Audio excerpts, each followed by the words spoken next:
This is 2022 Polaris RZR Pro XP and it has front winch installed. And this is 2021 Can-Am Maverick Turbo RR. It has front winch installed. And it also has winch installed in the back.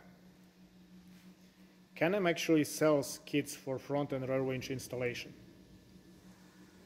I want to install a rear winch on this 2022 Polaris RZR Pro XP. Polaris doesn't sell any kits, so I'm gonna develop that installation kit myself, and here is the story how we're gonna accomplish that task. I decided a really good starting point would be purchasing front winch installation kit from Polaris.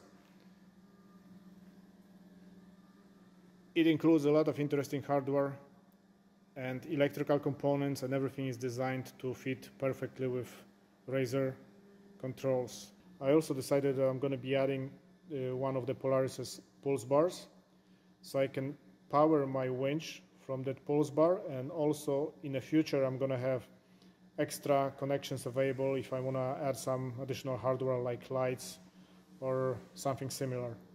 And I really like that pulse bar so much that I added one of them to the Can-Am, because Can-Am doesn't really have any easy expansion system for powering some extra electrical hardware that you want to add. Polaris put together a really nice kit. It includes winch, front plate, remote control, wire harness with relays. The extra thing that I purchased is that front bumper and pulse bar. So I'm gonna start by removing the muffler cover. That is going to give me access to all the mounting points, and I can scan everything with my laser, and this way I can create like 3D model of that rear end of the RZR.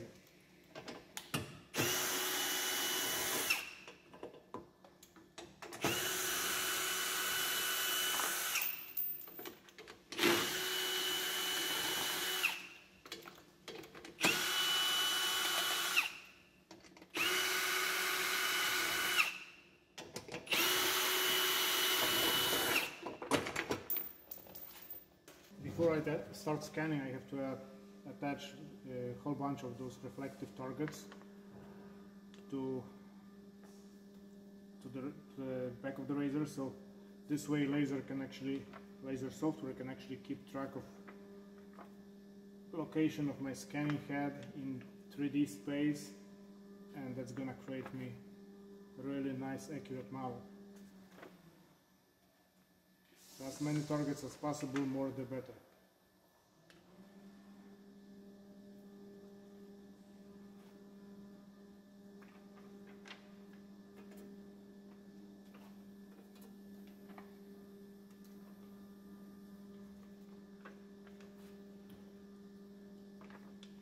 And those targets have to be applied in such a way that at least 3 or 4 of them have to be visible,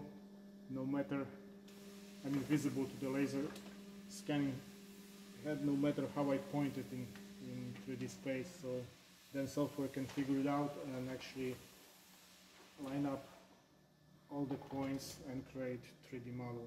I'm also going to put targets on the winch assembly, because later I want to scan it too, and this way when I'm going to have those 2 3D models ready, I can line them up in my software and see how what kind of adapter I have to manufacture to actually make them fit each other.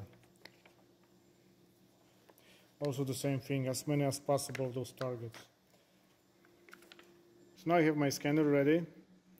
Laptop is on. I have targets attached to the winch, and also I have targets attached to the back of the RZR. So now it's time to have some fun and do some scanning.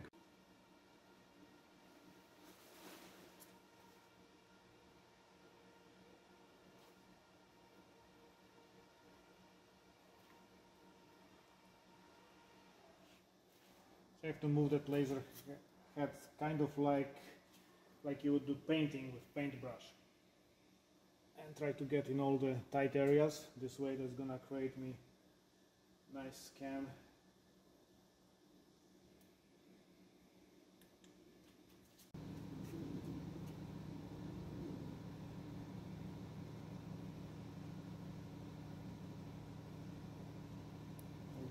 blue areas, these are actually point clouds. So this is what my laser is picking up.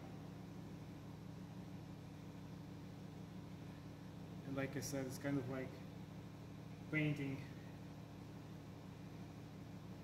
More and more details appear with every pass.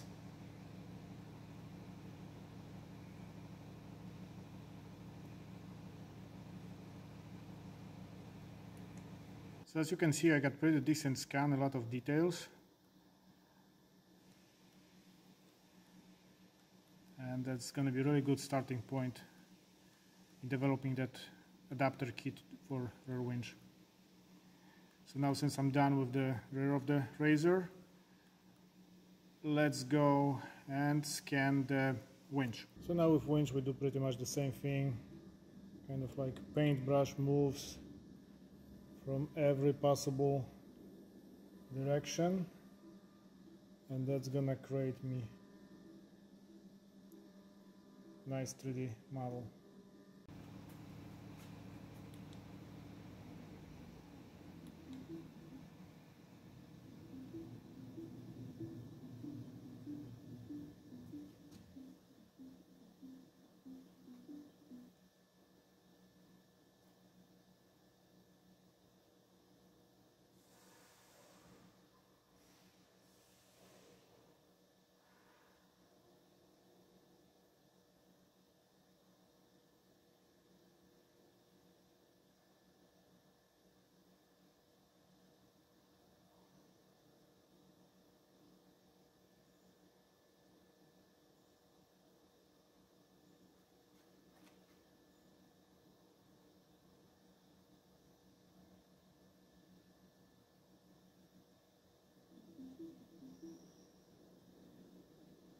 And this is my scanned Polaris winch.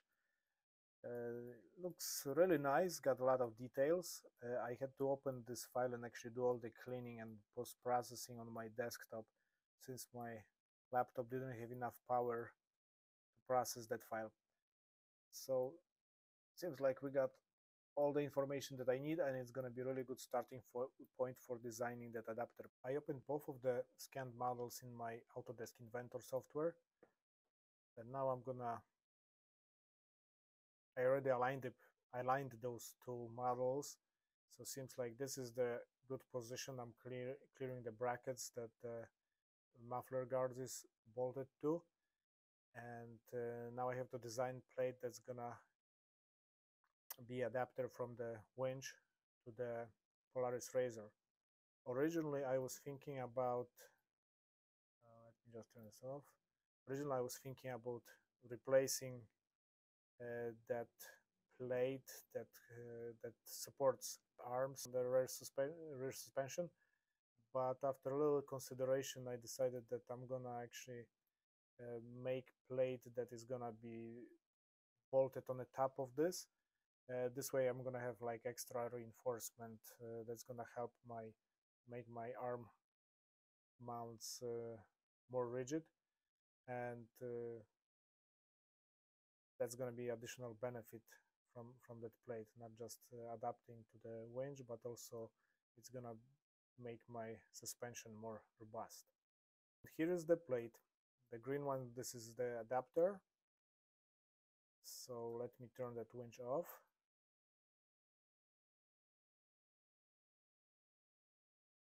This is how it's gonna mount to the rear suspension. I'm gonna use 4 screws that are already there. I have to replace them with a little bit longer screws since I'm making that plate pretty thick. You know, it's gonna be almost 5 millimeters thick.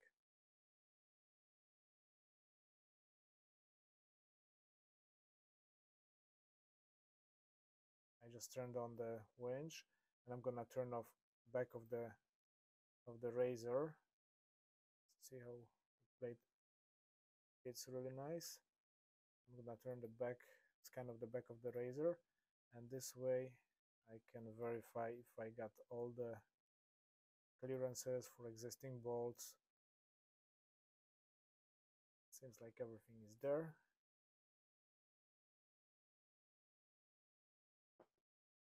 So now I have to bolt the adapter plate to the razor, and then I have to bolt winch to the plate after plate is installed.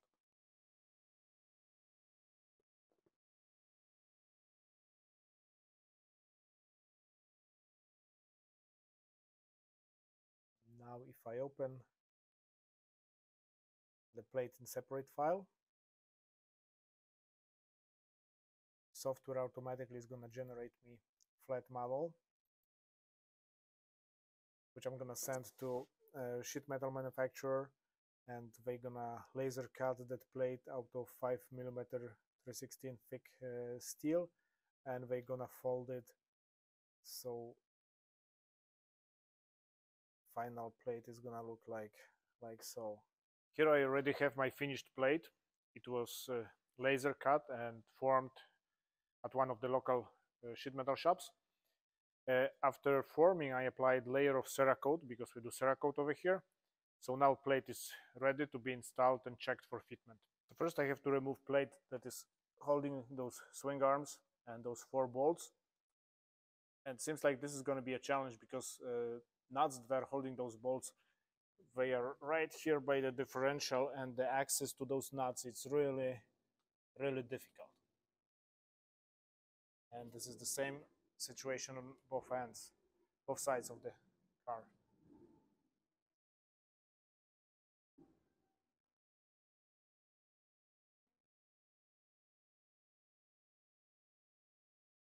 So I think that I'm gonna start with removing both wheels to get a little bit better access, so I can get closer and see if I can break those nuts loose. Okay, so let's get those wheels removed.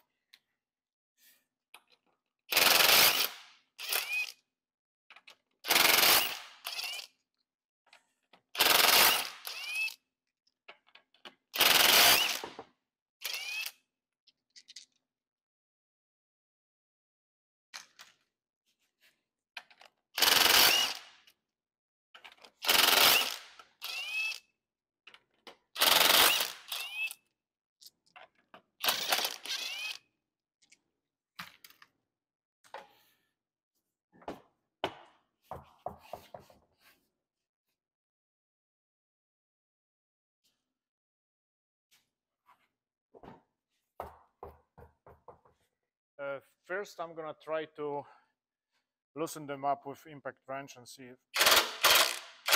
how that works.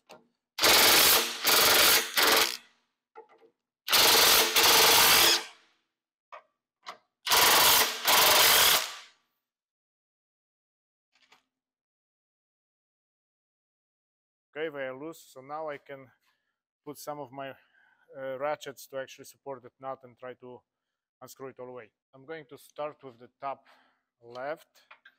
I got this nice long socket with breaker bar, and seems like this is the perfect fit. You know, there's just enough room to put that socket over the nut.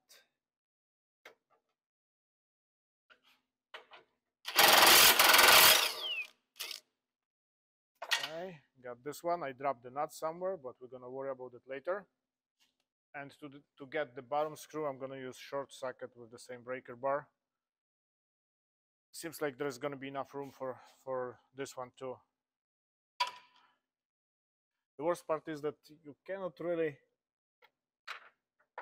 put your head inside and see where those sockets are going, so it's kind of a lot of guesswork. Okay, it's in.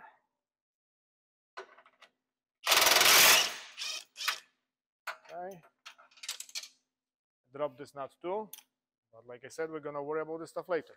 Now let's do the right side.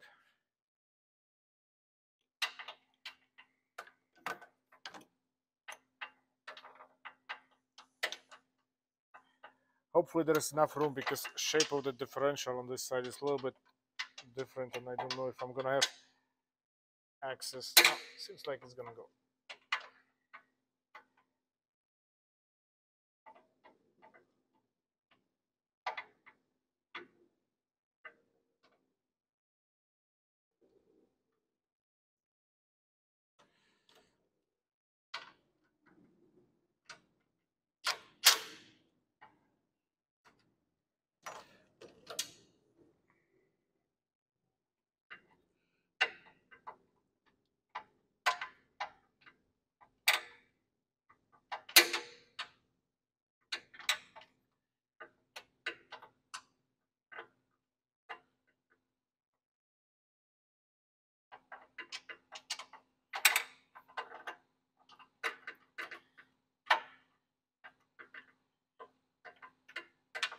think biggest problem is that I have.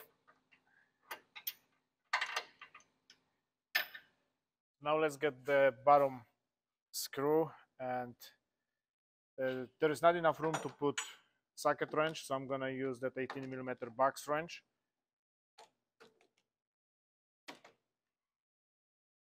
And there is not enough room because of the shape of the differential, and there is also that transmission shifter right next to the frame, so it's really hard to get something in there.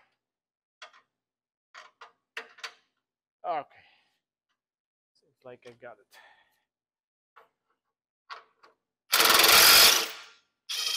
Okay,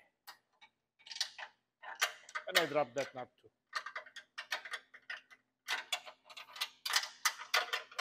Okay.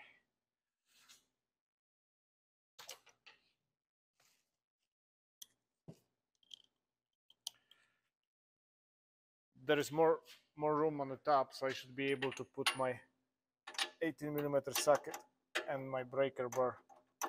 Okay, right there. Okay. All right. So now let's get my little magnet tool. Pull all the nuts.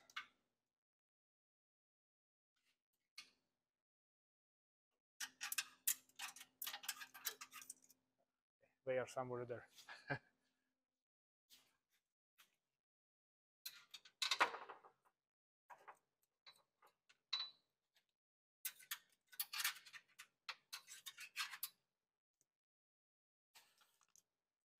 Okay, and let's see what happens when I'm gonna pull those bolts out. Ah, not bad. It's like whole weight of the wheels is actually sitting on the trailing arm, so shouldn't be that bad.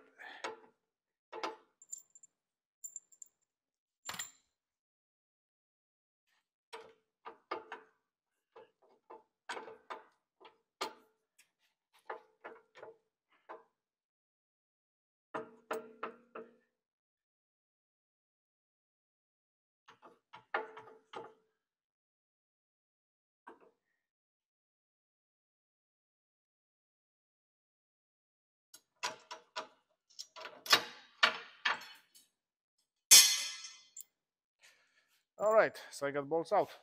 So now I'm gonna also scan that plate to make sure that I got all the right locations since the plate is out. And I'm also gonna scan the back of the car so I get exact locations of that plate. It looks at first glance that my holes are too far to outside, maybe about 1/8 of an inch.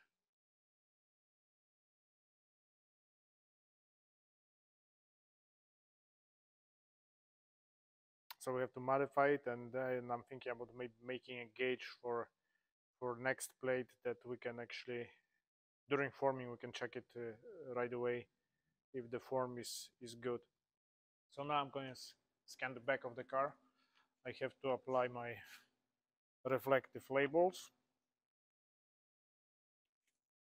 for laser forward orientation, and here we go.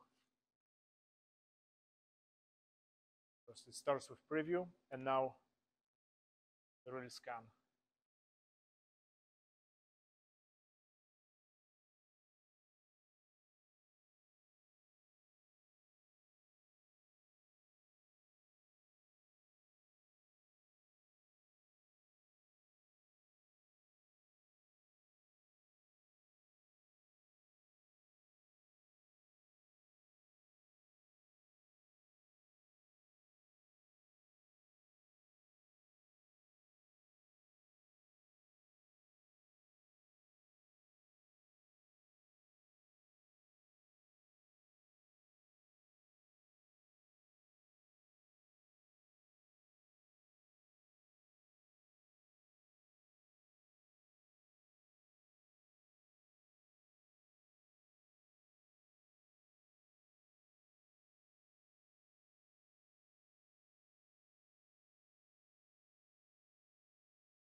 So I applied Cerakote to my adapter plate, and I'm gonna remove it from the furnace. It was baking whole night because you have to apply some heat to the Cerakote.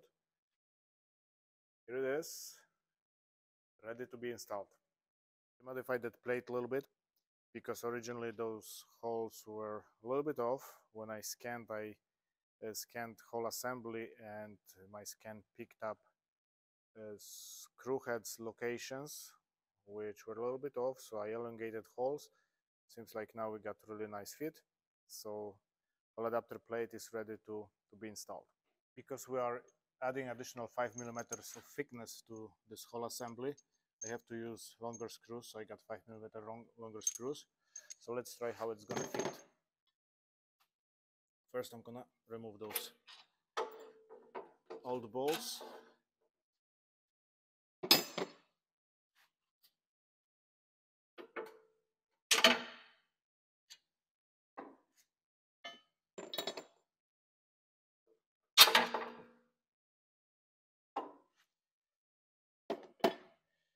It's gonna be a little challenge because I have to line up two of my plates with swing arms.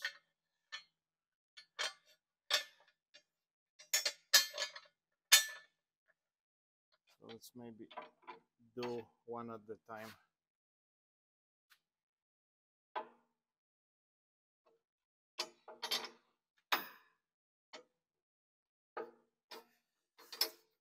Found out that they have to pull a little bit on this one to make it line up with the hole. Okay, so one is in.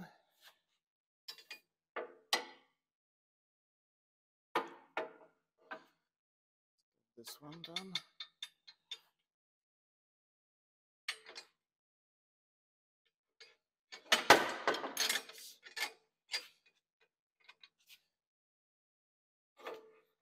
I need like 2 extra hands.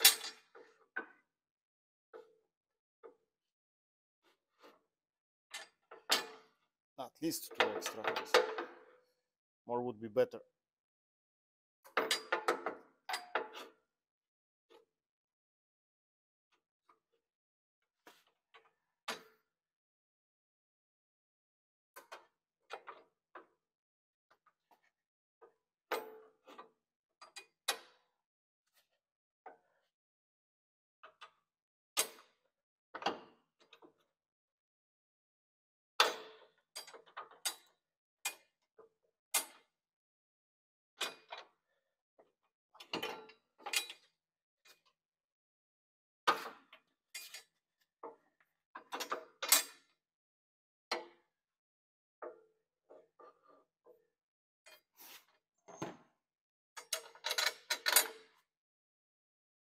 Try maybe to catch that top arm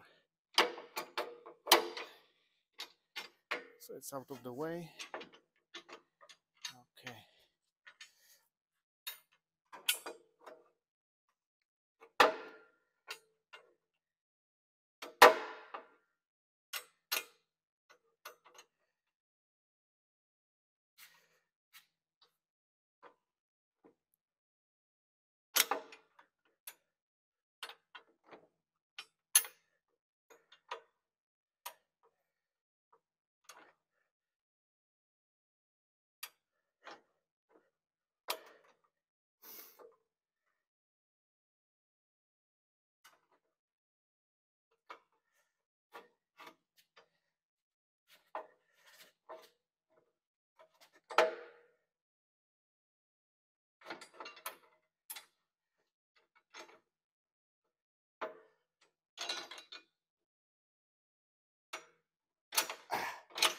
Okay, success.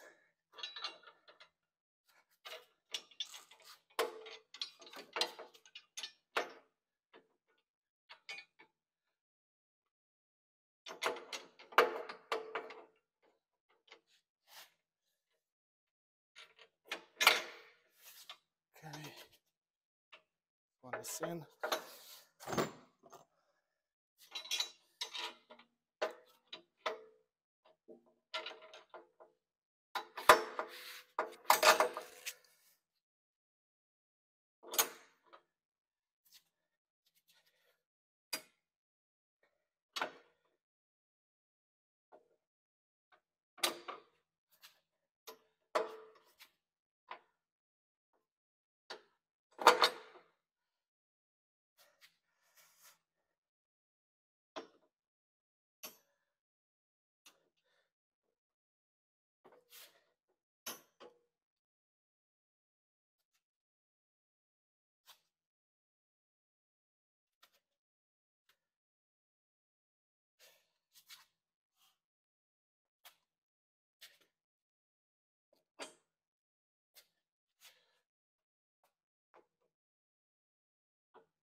So now I have all of my bolts in place.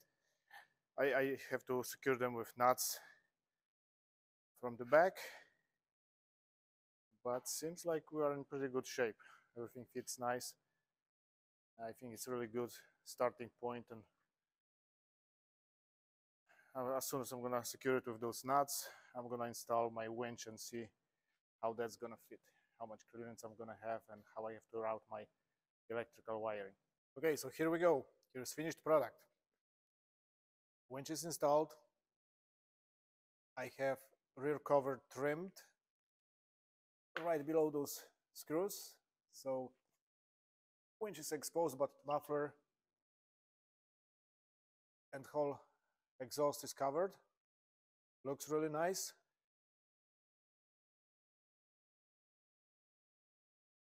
I run all the cables along the frame.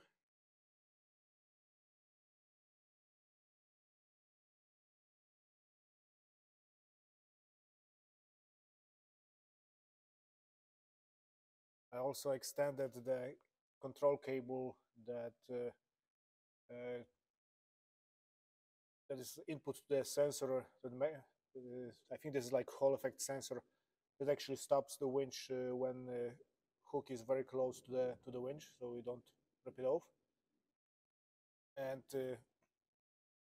power cables are like custom length, so we had to like make completely new cables. You can see them attached to the frame.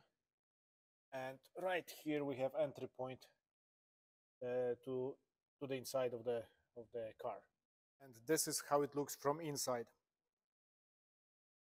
So I installed the control box right here. I also installed a socket for manual control right here on top, so it's going to be really easy accessible when I have seat installed. And everything fits right behind the seat, you know where the ECU is and everything. I also added additional pulse bar right here, so I'm powering my controller and my contactor through the pulse bar. I run power cables from the battery right here from the battery. I run one set to pulse bar and one set to contactor. Here is my entry point where all the power cables are coming through. And it turned out really nice. So now when I'm gonna install a seat, it's gonna be, everything is gonna be covered. You don't really gonna see anything. Everything is gonna be out of the way. So I think it turned really nice, and I'm really happy with it. Here are my remote controls for both winches. Since I got front and rear right now, my front remote I lasered letter F on it. On rear winch, you know, I laser marked letter R. Also cable control, which is going to be universal for both front and rear, so I'm going to just carry one of them in my car. So now I'm going to show you how it works. So first I'm going to power remotes. You have to hold that power button until red light comes on. Now I have to go to car and actually turn it on, because I have everything wired in such a way that if power is not on, winch is not going to work.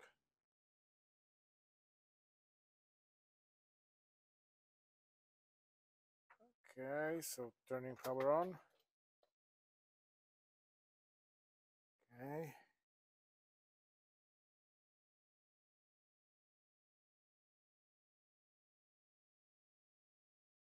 All right.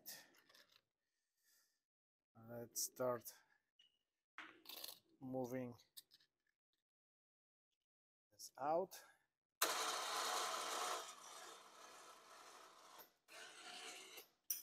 Okay. In.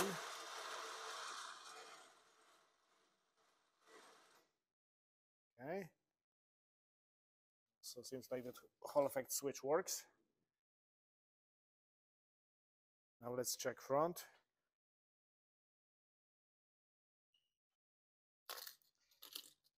Okay. it out.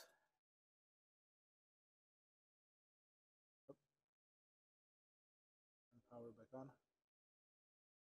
Okay, out.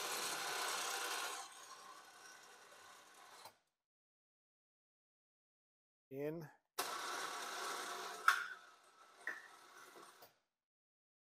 Yeah, pretty neat, huh? Really happy with the way it turned out. So now we're gonna put a really nice package together, and it's gonna be available on our website soon. And this is how it looks with seat installed. So everything is behind the seat. Everything is out of the way. And we got really good access to that cable connection for controlling the trail winch.